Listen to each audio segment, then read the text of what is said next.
everybody. Welcome to another episode on the challenges and triumph of online teaching during COVID-19.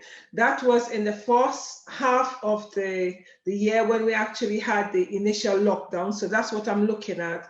I'm looking at how educators actually learned the platform when we were first told that we had to teach our children online. At the Female Educators Roundtable with your host, Debby Enoe, and another one of my educators from around the world. Welcome, welcome, welcome. Please introduce yourself. Say what country you come from and the age group you teach. Okay, so my name is Shaloma. I'm from England, and I teach 9 to 10-year-olds in a school in West London. Thank you. So you teach the younger people. Yes, year 5, primary school. Primary school. Okay. Right. As I said to you people that when I'm looking at when we first went online, and from September, when I go back, I'm going back on the 7th of September, hopefully, in the physical classroom. So when I go back, I'll be looking at, when I come back probably at the end of September, I'll be looking at how we actually teaching again, either in the physical classroom or on the online platform. Because some of my colleagues in the US and some of them in the Caribbean have actually gone back and they're teaching online. Whereas in England, we were told that we are going to be teaching in the physical classroom. We are not sure whether or not this is realistic or this is practical, but as from the 7th for me, I'll be able to know by that time what it looks like. So when I come back on at the end of September, we'll be looking at some of the challenges that we've had when we actually go back teaching either in the physical classroom in real time or on the online platform, and how we actually have taken things either from the online platform and using in our classroom, or how we actually have improve our understanding of the online platform when we actually come back on the second time. And on Sundays, I have a show on Sunday, which is looking at the mental health of educators and students. So what is happening when we go back to the school? We need to be real, because when we go back to school as educators, we have a number of challenges we'll be experiencing. Not only the fact that students have lost academic learning, they've also come into us with a lot of other baggages in terms of isolation, etc. So on Sunday, I have a show that we actually only discuss that. And we look at some of the strategies or some of the tools that educators could actually use to understand the children and even for themselves as well. But every evening I'm coming to you where we'll be discussing some of the online challenges that we had to go through. So Shaloma, thank you very much for coming online to share your experience of this real new knowledge that we've gained by ourselves. Yes. On the online platform. So what was it like for you teaching online? Did you have any knowledge of it? Did you have to teach yourself? Did you have to do like me and go onto YouTube? How was it? Well, at the beginning, it was a journey. It was a journey. I'll be honest. I think before we knew that the schools were closing down, my head teacher was already, making ways to close the school anyway. So we had already set up like a Google account for the children to use and for the teachers to use. But at the start, so it was slightly different for us because we use quite a few online platforms. So we used those before, when the school closed and then up to Easter, we were using those platforms quite a lot. And then the year 5 and year 6, we moved on to using Google Classroom more frequently. So that was the platform that we used more often. And at the beginning, I had no idea what I was doing. I was like, okay, Google Classroom, great. How do I post things? Am I supposed to mark it? Am I supposed to, take a note of everything? It was quite tricky. I had to go onto YouTube and YouTube how to set an assignment and how to mark it and how to comment back to children and all of those things. But we were quite blessed as we have what do they call an IT technician who works at the school. So that company had already created small YouTube videos for the teachers and for parents to show us how to use it. So thankfully we had those, because I think it would have taken me twice as long to figure it out. And I like to say I'm quite tech savvy anyway, and it still took me a while to understand everything. But the initial start, yeah, it was a bit rocky, but I got there in the end, and we got there. But the initial start was quite a struggle, to be honest. Yeah. It's interesting though, because you were fortunate more than most, because you had a technical team who actually put YouTube videos together for you guys. So all you had to do is go to those YouTube videos where they put and just go through it. But some of us had to go on YouTube, discuss, cock up, and all of that. Oh my goodness. You guys, you had a very supportive, your school sounds very supportive. Yeah. It was good. I'm very grateful that we had those there, because it took a while. I mean, we had a Google Classroom, and I had to, the way I learn is I kind of have to do it for myself before I then model. As most teachers, you work it out for yourself first and then you can model. You can't model something that you don't know. So I tried to, so I had to set up my own separate test classroom and post things on there, and made sure that I knew what I was doing so that it wasn't confusing for the children and the pupils in the year group, because I already knew in my head, if something goes wrong in the first week, some kids will just turn off. They'll be like, oh, it doesn't work, so I'm not doing it. Yeah. So I had to make sure that I knew what I was doing before I started setting things on there for them to do. Okay. So thank you. So how many children you would normally have in the physical classroom? I had 32 children in year 5. So we were the only year group. My school was a 2-form school. So we had, in year 5, we were at capacity. So we had 64 children in total in year 5. So each class we had 32 children. Wow. Yeah. Wow. Your school you have one more than most of us. Some of us are 29 and 31, right? Wow. Yeah. Okay, so how many of them you actually had on the online platform? Well, that's another story. So all the children, of course, had their details, and before we closed the schools, we showed the children who were still in the classroom how to access it and how to log on. But of course, when you get home, it's completely different to school. So out of my 32 children, I think at the beginning there was hardly anyone. There were like 10 children that were going onto the website and doing things.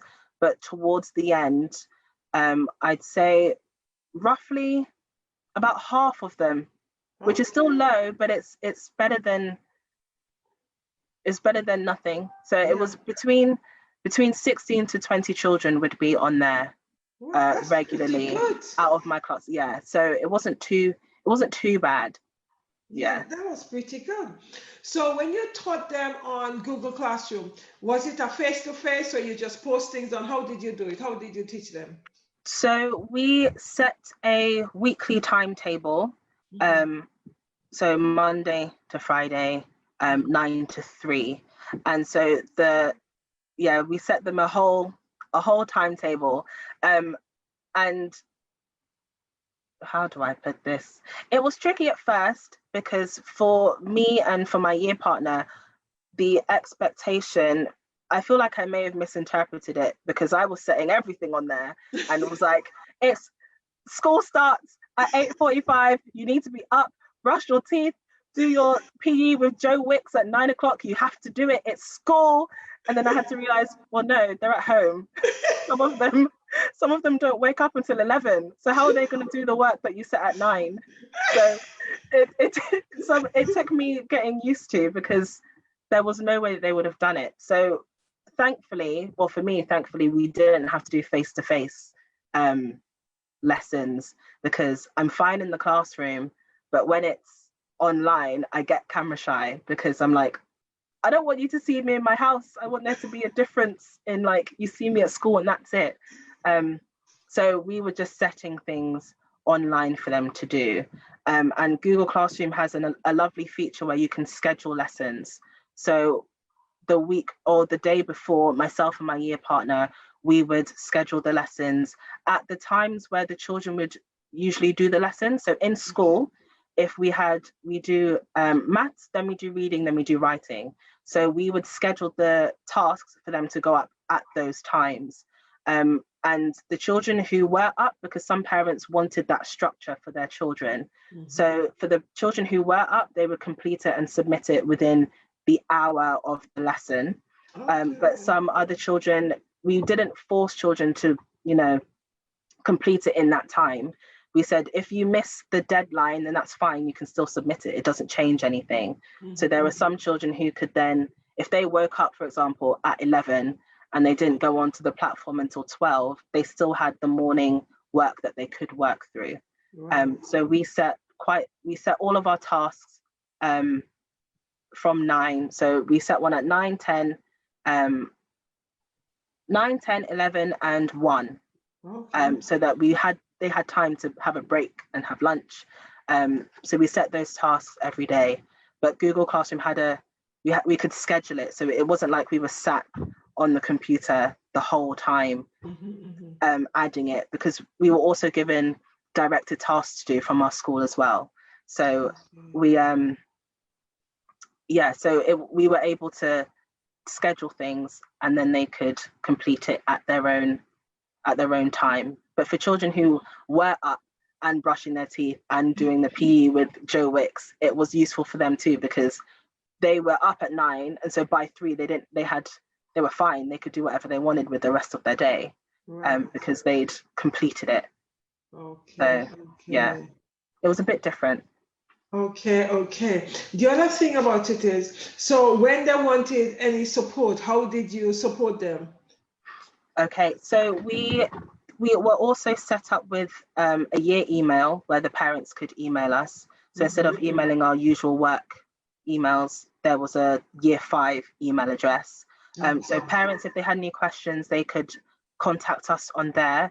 But also with each assignment or with each task put on Google Classroom, there was a comment section and there was a private comment section. So it meant that children could still stay in contact with their friends on the public comment section. But if they had any questions about the work, they could also message us privately and say, Miss, I don't understand question 10. And then we would try our best to comment back and explain how to do it. Another one of my colleagues in year 6, he created videos for the children, which I think the year 6 children really liked. So he created, each lesson would be like a new background, or he'd wear a costume or something. And so he would have, for maths, for example, he would do a video. But for me, I found it easier to comment back, because the children in our year group are very social media crazy. So they like commenting. So a lot of their all of their questions they did use the comment section just to ask us questions or to say hi to their friends. Okay. Did you find that a lot of you set the work, so what amount of children actually completed the work online? About a third completed the work. We found it quite difficult with the engagement for our children, for our pupils. We, as a school, we were calling parents fortnightly to check in to see how the children were. And at the beginning, it's a new thing. The children were very excited, and any questions that they had about the work, they would also ask you then. but there are some parents who were either too busy, or their number wasn't correct, or they just didn't answer the phone because we had to block our numbers because we were at that time we were calling from home. Right. Yeah. And so for our safety, I personally didn't want all of my parents knowing what my mobile number was. So we blocked our phones, but I also understand that a lot of people don't answer private numbers. Right. So that was quite difficult to stay in contact with the parents initially. But when we started leaving messages and saying, "Hi, this is Miss So-and-so, answer the phone next time, please," then they realized, okay, so every 2 weeks on this day, the teacher's going to call on a private number and I'll answer it. So that was useful. But for some children, they just had no interest of doing the work. And sometimes it's because they just don't want to, or they have other things going on at home. I have a lot of children in my class who are studying for the 11 plus. So instead of doing the work that we set on Google Classroom, they'd be setting the work that their tutors gave them, which I found fine. As long as you're still learning and you're still engaging your brain and you're not just sitting at home, then that's completely fine with me. And I just told them, just send me a picture of what you're doing and that's fine. But in terms of engagement, it was tricky. But out of the year 5 and year 6, the year 5 children were more engaged. So I feel proud. Because the year 6, they were like, "Oh, well, we're finished with primary school. We don't need to do work." And they checked out. We were like, "Oh, okay, that's fine." Because they're saying that the next year is the secondary school, so who is going to be doing the work? Exactly.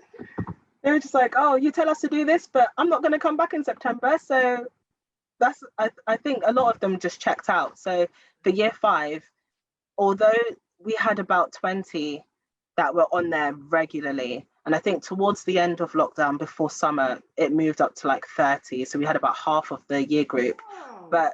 But I'm quite happy with the children who were on it regularly.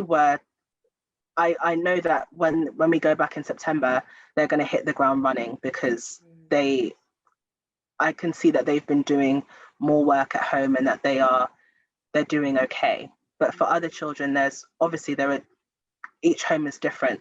So if they haven't done it, there's a reason why they haven't been engaged.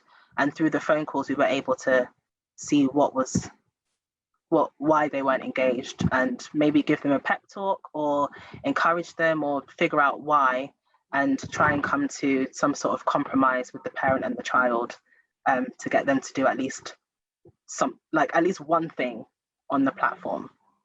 So it was quite challenging.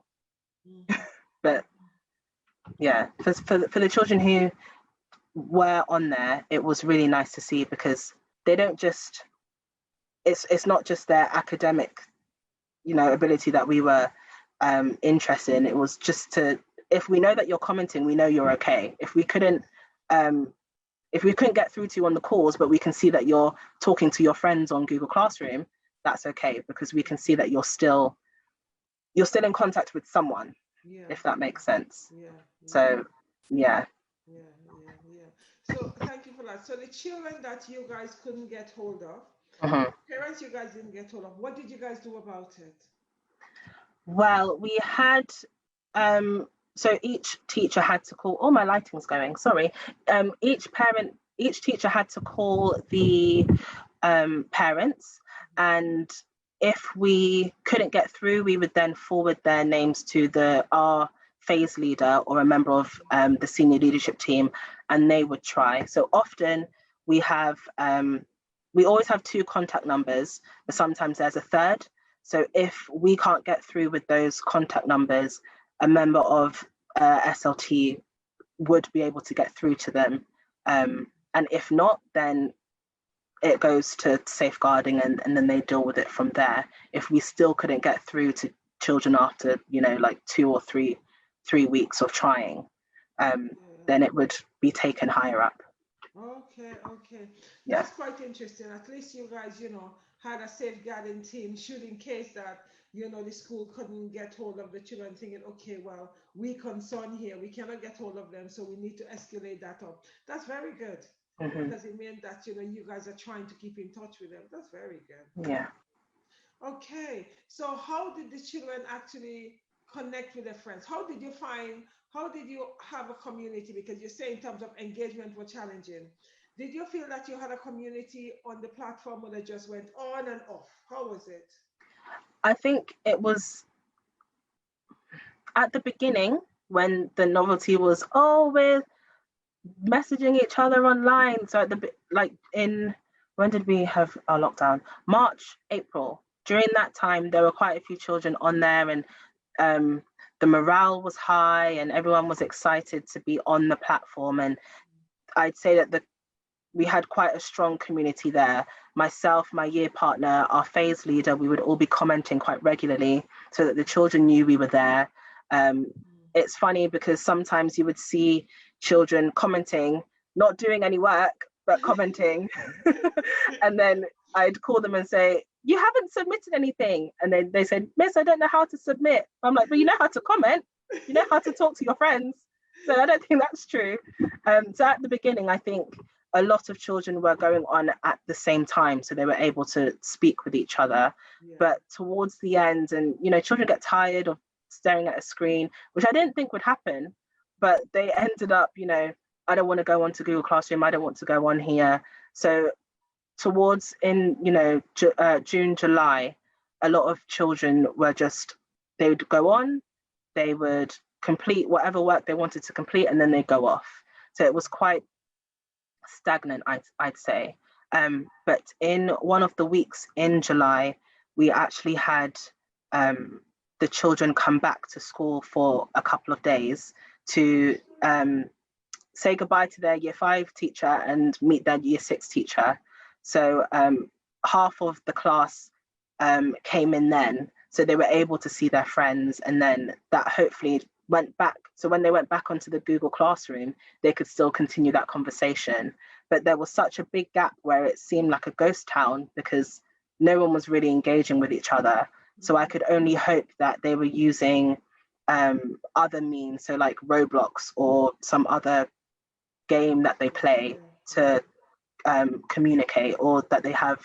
A lot of them called each other on the phone. So they had their parents' numbers, so they would call and they could stay in contact that way. But for some children, I was a bit concerned that they weren't getting as much communication with other people their age as much as they should. So it was a bit, community-wise, it was a bit difficult. I was a bit concerned at some points. But I think having the children back for the couple of days or however many days they came in, it was nice for them. They were quite happy to see their friends and see their teachers and be outside. So that was, towards the end it kind of perked up a bit, but there was a lull, I think. Right. Okay, so thank you. So when you guys brought them all in, did you bring them all in together? How did you bring them into the thing? Well, we had bubbles, as many schools did. So we had at some point all of the year groups at the school had a chance to come in. So we know that the government said nursery reception year 1. No, that's not correct. Reception year 1 and year 6, they had to come in. Yes. So that was, the children were supposed to be in. Of course, not a lot of parents sent their kids in, which I completely understand. But for 1 week, we had year 2, year 3, and year 4. They came in for 1 day each. And it was, or a couple of days each, and it was staggered entry and staggered dismissal. And they were in smaller groups. We had to spend a lot of time, as I know many schools did, of spreading tables and making sure that there was enough distance between, and creating packs and making sure that there was a sink for the children to wash their hands in. That took a lot of preparation, cleaning out the trays because the children weren't there to clean out their own trays. So there was a lot of prep involved. So when the year 5s came in, we had a pack ready for them. They had to, so the parents would come. So in the morning, the parents would come to the gate, and a staff member would be at the gate and call out the names of the children who were coming in, because we sent out like a survey asking parents if they were going to come in so that we could know the numbers. So if the child wasn't on that list, unfortunately, because we'd prepared numbers, and for those numbers we had staff members and we had specific rooms that we were going in. So if there was a child who came who wasn't on the list, that for that day they wouldn't be able to come in because we didn't have the resources for them. But I think they worked. I think there was one child whose name was left off, and I think it was cleared up, so they were able to come in the next day. But when they came in, it was, stay 6 feet away or stay a meter away, line up, and the line would be, across the playground because they couldn't stand directly behind each other.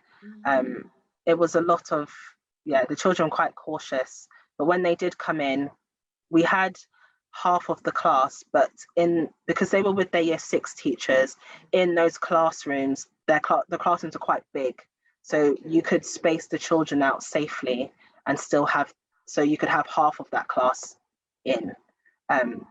So it wasn't too bad. I think if we had all of the children come in, there would have been no way we would have been able to keep them in one class. But because I'd say out of 32 out of my class, I think about 14 or 15 of them came in.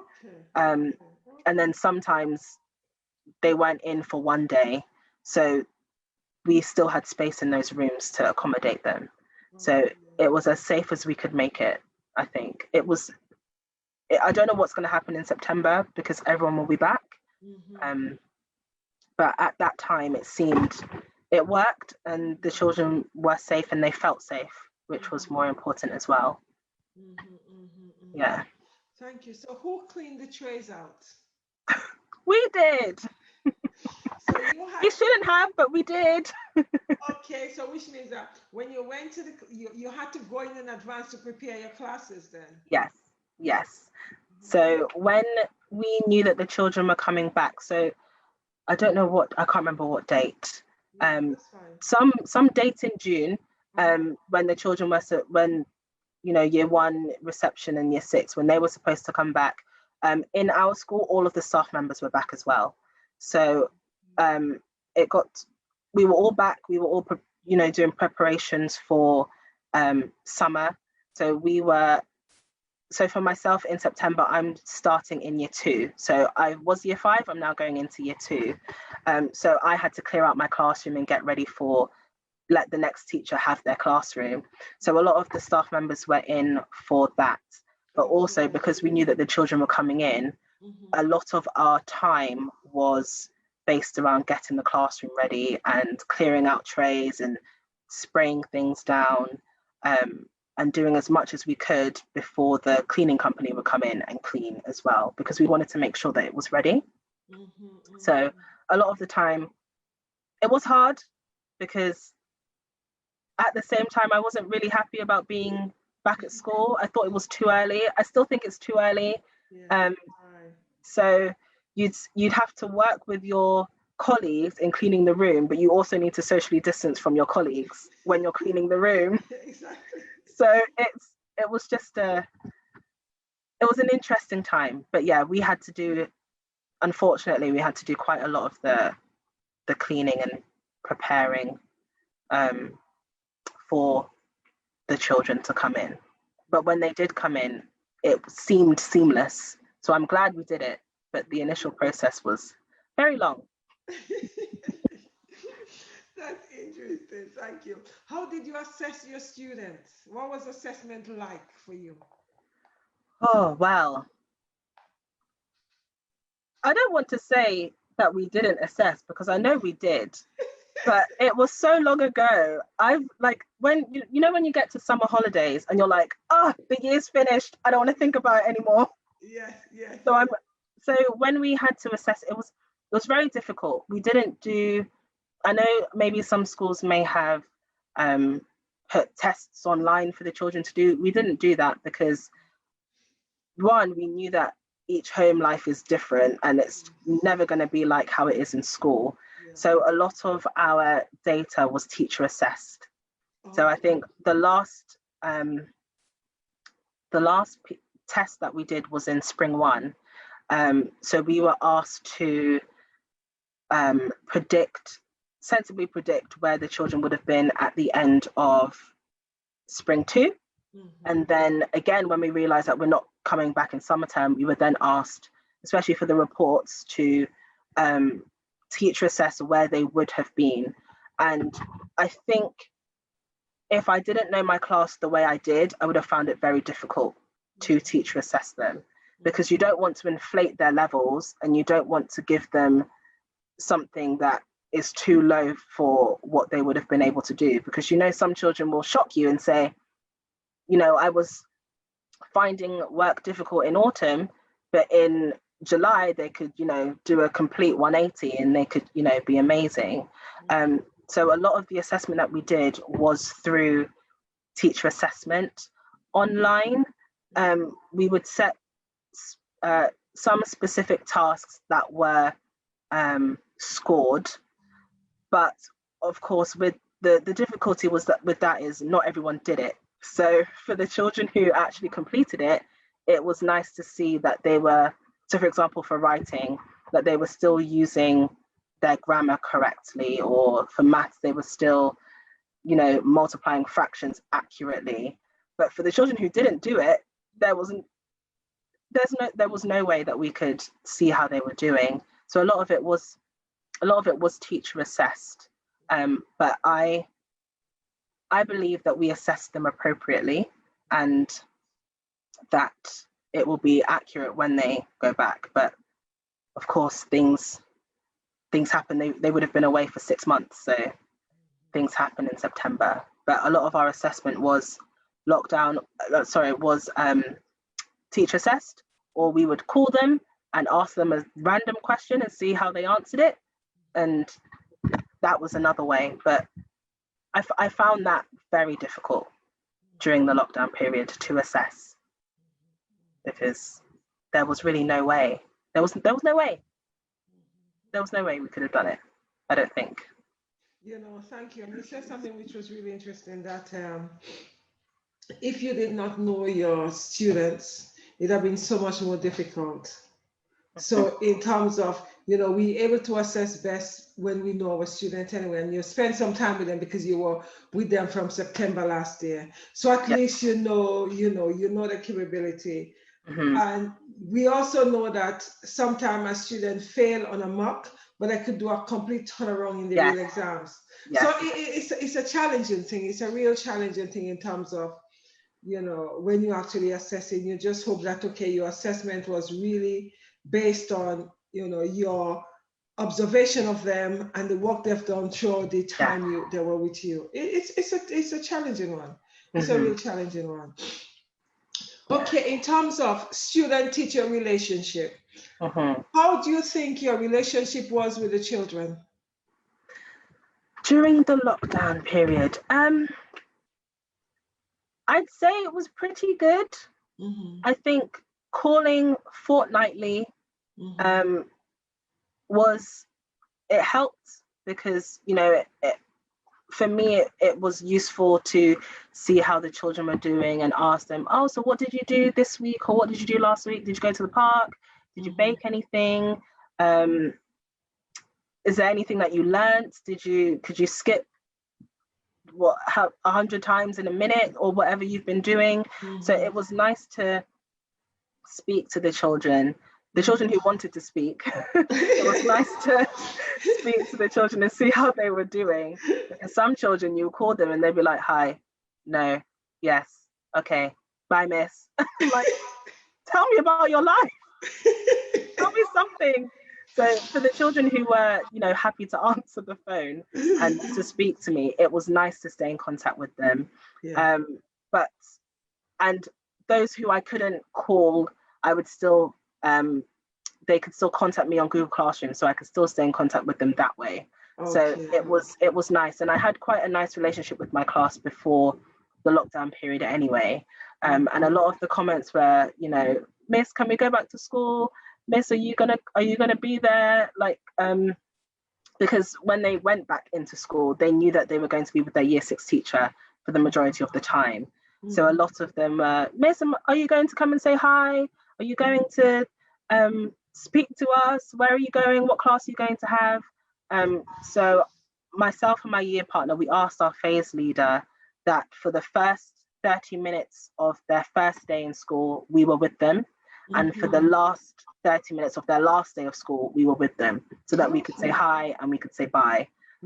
So that was quite nice. They were quite awkward with me when I saw them, because one, they'd grown a lot, which would happen, but also with the distancing, they didn't really know how to say hi. It was like September all over again. They felt awkward saying hello to their teacher, and I'm like, guys, it's me. You know me. It's okay. It's okay. So after, the initial 5-10 minutes, everything came back, and I really love year 5 because they have, like a banter and you can joke with them. Yeah. So it was nice to see them back. But there were some children who I just couldn't get through to on the phone or online. So I gave them, to the senior leadership team, for them to get through. Our last call before the summer, we had to call them again and say bye and well done for their efforts. I got through to the majority of them then, and the relationship, the rapport was still there, so that was nice as well. But there was I think 2 or 3 children I just could not get through to, which made me sad. So when I see them in September, I will first tell them off for not speaking to me, and then I will say, "How are you?" So yeah, I think they've been okay. So yeah, it was good, but the relationship, of course, during certain times was strained. Yeah. So when they actually came into the school, right? You remember you said they came in June, to 3 days a week, whatever. Did you have your full class then, or you just had some? Did you have everybody? No. So in June, all of the staff members had to come back into school. But so the majority of staff members, if they went with the class for, the compulsory year groups to come in, if we went with them, we were rotated to work with key worker children, because they were still in the school. My day was a Wednesday, so every Wednesday I'd be in one of the rooms and I'd be with the key worker children, and it ranged from 3 children to about 10 children who would come in. But when the rest of the year groups came back, they only came back for a couple of days, and that was in July. So it wasn't, and not all of the classes came, not all of the children came back. It was quite sad. We didn't get to see everyone, but yeah, we had about half of the year group come back in year 5. And I think in one class, only 7 children came back in another year group. And that was just like, what do I do with you? There's only 7 of you. But yeah, so we didn't have full classes when they came back. Okay. How do you think your relationship was with the parents? Before lockdown and then during lockdown, what was the relationship like with your parents? Well, the parents. Oh, okay. Let me be polite. My relationship with the parents was pretty good before the lockdown. There are some parents who don't really want to speak to teachers anyway, which is fine. They just come, drop their kid off, pick them up, go to parents' evening. How's my kid doing? Great, cool, bye. That's fine too. But on the most part, my relationship with the parents was pretty good. We had we could talk openly. They could tell me what they were concerned about, and we could have a conversation without anything getting heated. So I was very blessed this year to have very supportive parents. And so before the lockdown, it was pretty good. At the start of the lockdown, it was pretty good as well. Parents were quite appreciative to have teachers call, because I know that some schools, teachers would call monthly, or they would call at the beginning and then they would call at the end. So the parents at our school, well, in my class at least, they were quite happy that we were calling, just to see how the children were, but also to see how they were. So I wouldn't just say, oh, hi, can I speak to so-and-so? It'd be, hi, how are you doing? How are you coping during this time? And has anything happened? Are you doing well? And there were some parents who had been suffering from COVID. There were some parents or family members who had passed away. So I think parents were quite, I think they were grateful that we were actually asking how they were doing as well, not only just their kids, but how they were. But because we were calling so often, towards the end, it was like, I'm not answering this call. I don't want to speak to them. It's going to be the same thing. They're going to tell me that their child isn't using the platform and I'm not going to answer the phone. So towards the end, I think some parents were like, oh, hi, how are you? Good? Great. I think my shortest call was 30 seconds. Oh my goodness. They were like, I'm good. Like, my child's good. They're sleeping. You can't wake them up. Bye. So my relationship with the parents was pretty good. Towards the end, quite strong. I'm looking forward to seeing them in September, just in the playgrounds or at the gate, because they won't be on the playground. But I'm looking forward to seeing them and seeing how they were over summer, because we haven't been in contact. But my relationship on the most part with the parents was pretty good. Pretty good. Yeah. Thank you. Okay, that's interesting. In terms of what 3 tips can you give educators in relationship to this online platform? What would you say to them? My first tip would be, and I think this has come up in a previous talk as well, make sure that you are familiar with the platform that you're using. For me, I mentioned earlier that I had to create a whole classroom and post things on there before I did it on the real platform. I wanted to make sure that I knew exactly where everything was. I was prepared. I'm one of those teachers that if I don't understand it, I won't do it. And so I need to make sure that I understand and that I am prepared, and I have like a backup. If something doesn't work, I always have something that I can place there in lieu of whatever is missing. So my first tip would be, make sure you know your platform well enough that you can start posting things or setting things on there. Yeah, just for your peace of mind, because it's already a stressful time and you don't need more stress because you've clicked something and everything's gone missing. So that's one thing. Yes, we've had those experiences. Oh, it's not fun. You just get a rush of just stress. It's not fun. My second tip, I wrote it down. My second tip is to, and it kind of links to my third one, is if you're using a platform where you can plan things ahead of time, plan them ahead of time. So for me, the lifesaver was scheduling lessons, because yes, we're teachers and we are educators and we're working.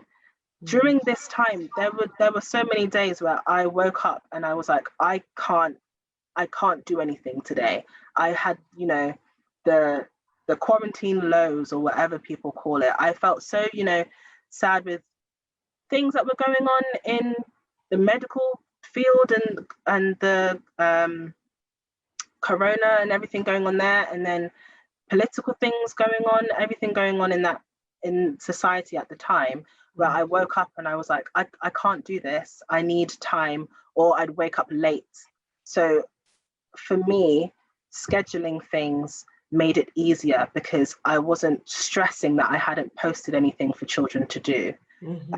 So if there is somewhere that you can, or a platform where you are able to plan things ahead, even if, I mean, it works also if you're having internet issues. If you plan it ahead of time, it posts, and then you can go on and help afterwards. So I found that really useful.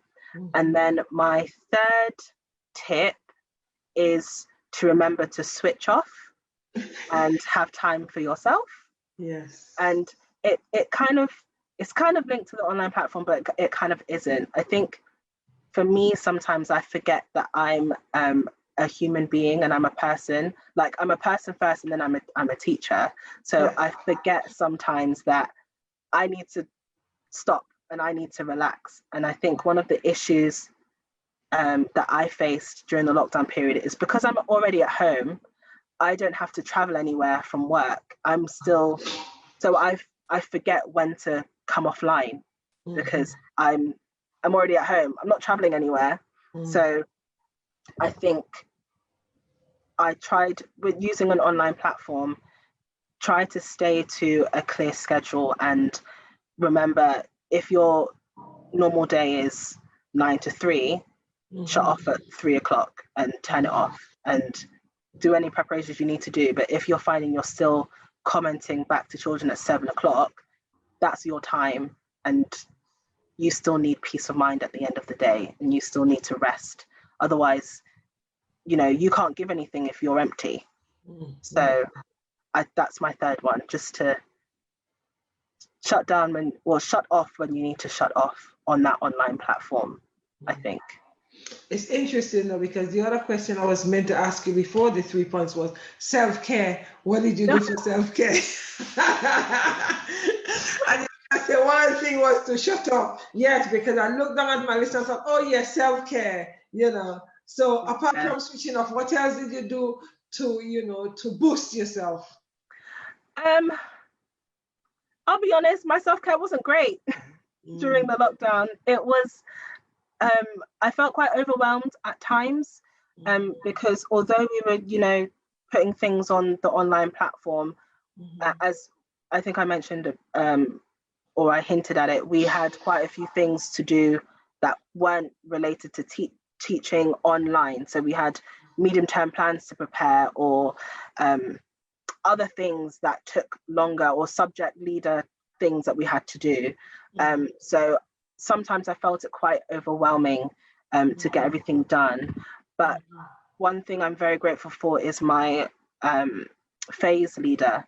So whenever I was feeling quite, overwhelmed, or whatever word you want to call it, I did speak to my phase leader, and they would either take on whatever I was doing, or they'd give me more time.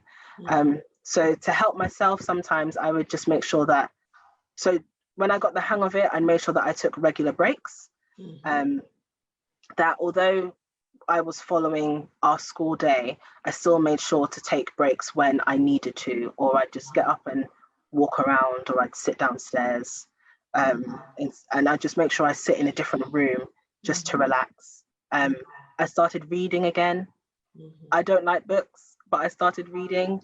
So that was nice as well. And just staying in contact with people, I found useful. Not only my colleagues, but also just my friends as well. So that was, that was helpful, I'd say. Yeah, okay. Thank you. What is your opinion on the schools reopening next week?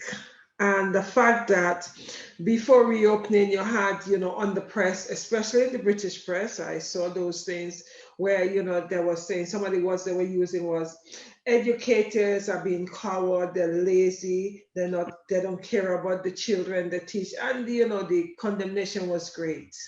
What are your views on that? Well, in terms of going back to school, when school's reopening, I am still a bit skeptical. I'm still in two minds. I know that it is very important for the children to go back, for their well-being in general. I know that's important, but part of me feels like there are some things that need to be put in place for the staff members to feel safe. And I don't think that we have been thought of, if I'm being honest. I sometimes I feel like the emphasis has been put on the children and making sure that when we go back to school, that the children are safe and that the children are learning as much as they can. And that's amazing. Of course, they're important, but if I don't feel, sometimes I might not feel safe. And because I live in a home with other people who are on, the vulnerable list, I don't live by myself. If I lived by myself, it'd be fine. I'd go into work. But because everyone else at home is at home and I'm the one that's going out and coming in and going out and coming in, I feel quite concerned sometimes to go into school. And I feel like sometimes if the teachers aren't given proper resources to protect themselves and protect the children, why are the schools opening? If there and I find that sometimes when I watch the news and there are some schools, in the countryside, and they have so much space to, divide their classroom into, and the children can sit freely and the children can walk around. Not all schools is like that. Some schools are understaffed. How can you ensure that the children are safe when you don't even have the correct ratio? It for me, it doesn't really make sense. I'm in two minds because I understand how important it is for children to go back as well. So when school's reopening, I find it a bit iffy because I'm going back next week, whether I like it or not. So I'm gonna have to get with the times. But I think the adults looking after the children also need to be thought of, I think. In terms of the comments about teachers being lazy or cowards or we're not doing anything, I think it's ridiculous. I don't understand it. I feel like I've done more work being at home than being in school. I feel like in terms of my mental well-being, it's been worse being at home for me because there's been so much uncertainty about, schools are going back in April. No, they're not. They're going back in May. No, they're not. They're going back in June. We expect everyone to be back in September. Business as usual. It takes a toll on us. And I know how much I've done over lockdown. And that isn't even with me doing face-to-face lessons. And what I did was a lot, I would say, personally. I would say what I had to do in terms of preparations and planning and fixing things and going into school, but still ensuring that the children online are still getting their lessons, even though I'm not at home anymore. And I have meetings and I have all of these things to do.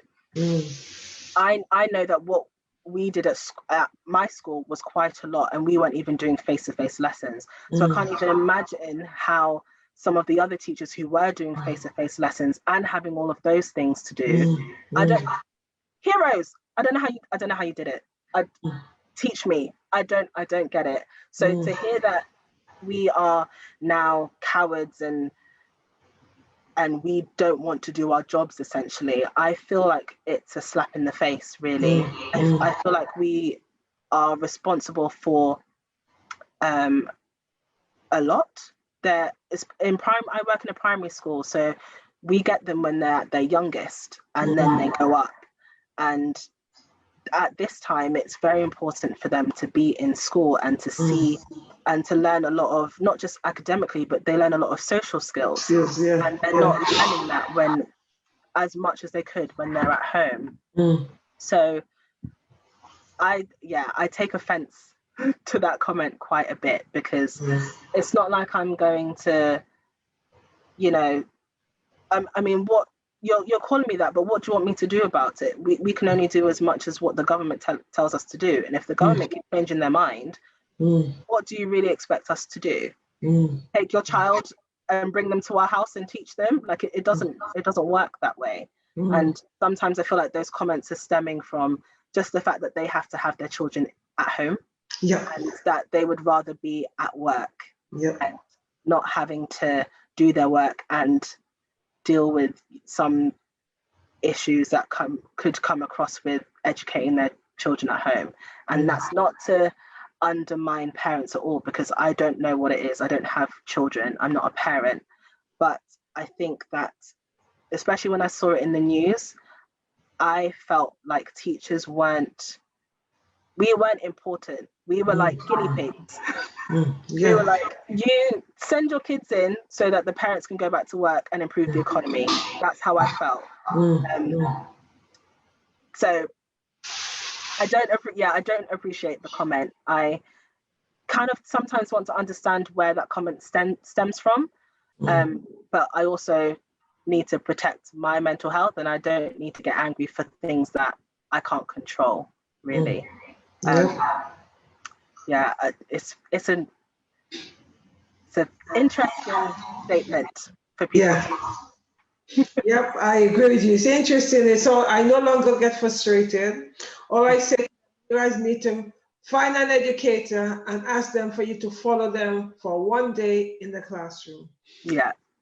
And I also think, it's better if they follow us online, because we've done so much more work online in terms of preparation and delivering than we would have done in the classroom, because I found that, preparing lesson for the physical classroom is much easier than preparing lessons for the online platform, because the online platform is, there's so many more things you have to do in order to try to engage these children. And it's a lot more than we would ever done.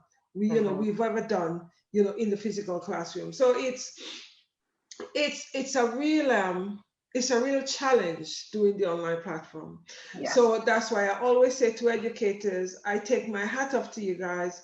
You all have done so very, very, very well learning the online platform, and also having to change your lessons to deliver on the online platform, because you already had lesson plan, because when we do lesson plan for the whole academic year or for the whole term. Then you had to change all of that to fit into the online platform, because you couldn't take the lesson as it was in the physical classroom to just deliver on the online platform. It's not going to work. So you had to change everything. So those negative comments doesn't help, and they're not very useful.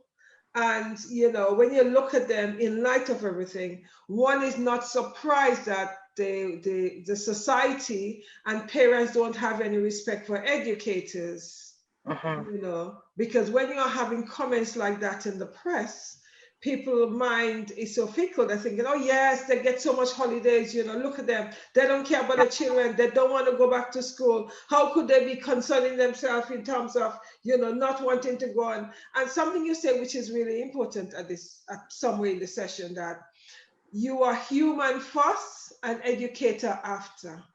People are forgetting when they're actually saying that we're heroes. We are not heroes, because heroes are the people you see in the cartoon characters, that they do all these heroic things. We are human beings first, and then we teach you after. So in the same way that other people out there have the fears and anxiety, we also have the fears and anxiety as well, in terms of going back into the classroom. We don't know what it's looking like. As you rightly say, some classrooms are so small, because I've had classrooms where it is so small, I have to give up my chair and my table so that a student could actually fit in there. So how are we going to, do things differently with those same classrooms that have 30, 31 children? Where are we going to fit them? Some of my classrooms have been so small, thinking, oh my goodness, And then when the student come in, I thought, okay, there's no seat for you. Okay, take my chair and I'll just, sit at the end of the table. Come on. We've had those. So when you think in terms of what are we supposed to do when we have a situation like that, it's going to be interesting times going back into the physical classroom. Yeah. I think I completely agree with you. And in saying all of the negative things or things I've complained about today, I am still excited to go back. I'm wary of, the risk assessments involved and the expectations, because I read somewhere that SATs are still going on and phonics screening is still going on. And in my mind, I'm like, that's impossible. How would that work? But I'm excited to see the children. And I'm excited for working with the pupils and focusing mainly on their well-being, because I think that when we go back to school, well, I know that when we go back to school, a lot of our focus is going to be on their mental well-being. It's going to be on helping them socialize with their friends again, because a lot of children don't want to be near each other because they're afraid. There's a lot of fear going on. So in saying all of the things that I'm, worried about, I am very excited to see them again, and just to see like a child smile and see children running around safely, but seeing them running around. And I just hope that whatever guidelines we're given, I hope that they don't change. And if they do change, I hope that they are, amended and changed for the better, instead of, causing more nonsense, for lack of a better word. I think I hope that whatever we are given in the future, because it's not a quick fix. It will take a while. So I'm excited for the changes that will, I think, benefit the children. And yeah, I mean, it's a lot of work, but we can do it. I mean, we've been through a lot. As educators, you need to know how to adapt quickly, and I think we've all been able to do that, especially in this climate. So yeah, I think we can do it. I'm excited. Yeah, we had no choice than to adapt. We also had no choice. Adapt to die. And we couldn't die, we couldn't think. So we had to adapt. It doesn't matter how stressful it was or how we do it, or whether or not, it's a situation that people staying up all night to actually know how to, to wipe up the screen when the children write on the screen. All the things, because educators have had to teach themselves on the online platform. So sometimes it meant that staying up all night in order to learn how to do things. Yes. And we had to adapt, and we've done it. So, educators out there, stop beating up yourself and stop saying that you didn't do well. You've done fantastic. Remember where you came from having no knowledge of online platform to now having a real full bag of knowledge, which you could then use, because you didn't know anything at all. With me, although we were using Google Classroom at one time, I wasn't interested. All I wanted them to just post your essay on the Google platform. That's it. That was my only engagement with Google Classroom. Just post the assignment, and then I, mark the assignment. That's it. But then I had to use it in order to teach on it, and I had to use, learn Google in order, or Zoom in order to teach on it. So we had to. And, we had to be adaptable. We had to, to learn it and run with it. So educators out there, you are not alone.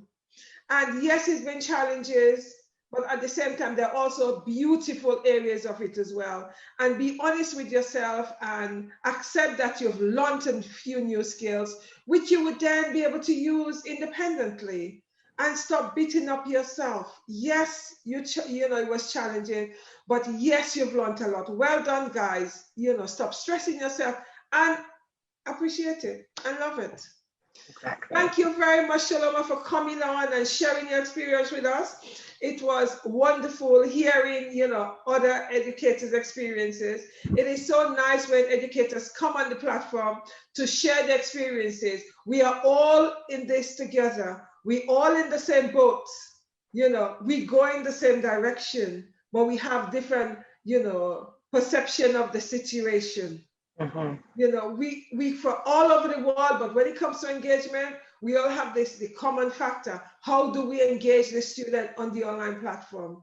And it is fantastic because we are learning from each other. Yes. And as educators, we are very adaptable, and we have adapted. So it's really wonderful hearing other people's experiences. So, thank you for having me. Sorry? Thank you for having me. You're welcome. Thank you for accepting. It's just been really wonderful. So share, like, and comment, you guys. Please share, like, and comment. And as you know, I'm here tomorrow with another educator from around the world. I'm not too sure which parts. I've got a few of them I need to, to start seeing where they're coming from tomorrow. And please comment. We are going to answer your comment when whichever educator go onto the platform and see it, and they're going to comment. And what you guys need to always remember, We are not superheroes. We are human beings with human experiences, with anxieties, with emotions like everybody else, who happen to be educators. And we became educators because we feel we want to make a difference and we could make impact on young people's life or on anybody's life. So you need to start seeing us as human beings who bring in something to individuals. And we have anxiety and fears like everybody else, and emotions like everybody else. And remember, we're not superheroes, because once you start saying we're superheroes, you start having a different expectation of what we're supposed to do. And my expectation is, yes, I am a super teacher. Yes, I am an excellent teacher. And so are all my educators I've had. We don't do it for the money, because as everybody who is in the field know, in education, there isn't a great deal of money. We do it because we're passionate about what we do. Yes. We love it. But at the same time, don't label us as superheroes, because once you have that label on us, your expectation becomes much higher, and we're not able to deliver because we're human beings with emotions. Mm-hmm. Right? So remember, we are not moaning, we're not complaining, we're just telling you as it is. Yes, exactly. Right? Because we know it's no one else is telling our experience for us. No one else is telling our story for us. We are telling our own story because we know what it is like. We know what we've gone through. We know what we're capable of doing. And we know our strengths and weaknesses. So one of the sad things with the exam result, when they decided to use a machine to assess students, it was disrespecting educators, because the fact is we taught these children, we know their ability. Yes, there's sometimes we don't always get it right, but I'm sure we were able to get it right much closer than the machine did, because we knew our students. Yeah. So sometimes you need to start trusting us, because there is no way that someone is going to doubt what the doctor says or the solicitor said.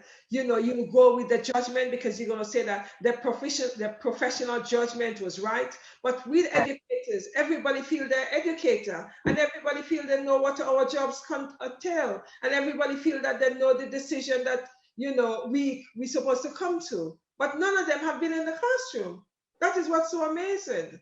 And it frustrates me as an educator that everybody feels they know my job for me. And I'm the one that is sitting, seeing these children on a daily basis. I see the anxiety, I see the frustration, I see the highs and the lows. And then someone want to say, okay, well, I know the students' result more than you do. Really?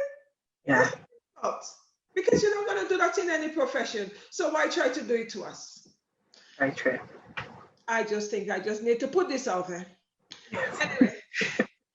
Thank you very much, everybody. Please comment and share. It is not an angry educator. It's an educator who is experienced and knows the job. Take care, and I'll see you guys tomorrow with another educator from around the world. Good night, good morning, good evening. Stay blessed and continue to share. Thank you.